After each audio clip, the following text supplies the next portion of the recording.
Hello friends, আশা করি সবাই সুস্থ আছে, ভালো আছো। তো সবাইকে জানাই গুড মর্নিং। দেখো সকাল সকাল পুজো করে চলে এসেছি, স্নান করে এখন করব পুজো। সকালবেলায় পুজোটা করে নিই, কারণ আমাদের ঠাকুরঘর ছাদের ওপরে। এমনিতে সারাদিনই পাখা চলতে থাকে ঠাকুর ঘরে, তবুও প্রচুর গরম, সেই জন্য সকালবেলায় একেবারে বাসি কাজ করে নিই, আমি স্নান করে পুজোটা করে নিই। জীবনে চলতে চলতে অনেকটা পথে চলে এসেছি। ছোটো থেকে আস্তে আস্তে বড় হয়েছে, এখন বিয়ে হয়ে গেছে, অন্য একটা সংসারে রয়েছি। তো সকালবেলা সংসারের কাজকর্ম করে আগে ঠাকুর সেবা করে তারপরে আমি অন্য কাজ করি। আসলে কি বলো তো, তোমার জীবনে চলার পথে বাবা মা ছাড়া তোমার আত্মীয় পরিজন, ভাই বোন কেউ থাকবে না, একমাত্র ভগবান ছাড়া। তাই সবসময় ভগবানের যতটা তুমি পারবে ভগবানকে সময় দেবে, তার সেবায় নিয়োজিত রাখবে নিজেকে। মানুষের জন্য কোনো লাভ নেই, কারণ এই পর্যন্ত তো অনেক কিছু করেছে অনেক মানুষের জন্যে, তারা শেষে সব কিছুই ভুলে গেছে।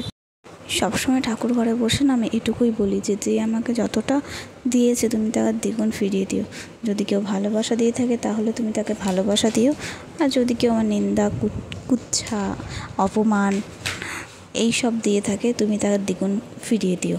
আমি তাদের নামে অভিশাপ করি না, শুধু সময়ের ওপর আর ভগবানের ওপর বিশ্বাস করি যে একদিন না একদিন ঠিক সঠিক বিচার হবে সব কিছু, যদি কেউ আমার ওপর অন্যায় করে থাকে।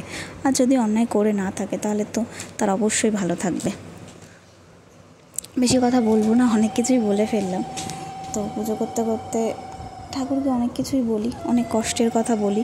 আসলে কি বলো তো, এখনকার মানুষরা যেমন হয়েছে, যদি কাউকে তুমি দুটো দুঃখের কথা বলো, আজকে তোমার তার সাথে ভালো সম্পর্ক, কিন্তু পরবর্তীকালে যখন তোমার সাথে তার ভালো সম্পর্ক থাকবে না, তোমাকে কিন্তু সেই কথাগুলোই তার মুখ থেকে আবার শুনতে হবে। সেই জন্যে মানুষের কাছে চোখের জল ফেলে বা কষ্ট পেয়ে কষ্টের কথা বলে কোনো লাভ নেই। তাই ঈশ্বরের কাছে তুমি বলবে, তুমি অনেকটা মনে শান্তি পাবে। আমি সেটাই করি।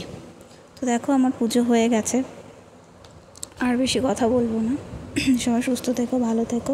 আবার দেখা হবে, কথা হবে অন্য কোনো ভিডিওতে। টাটা।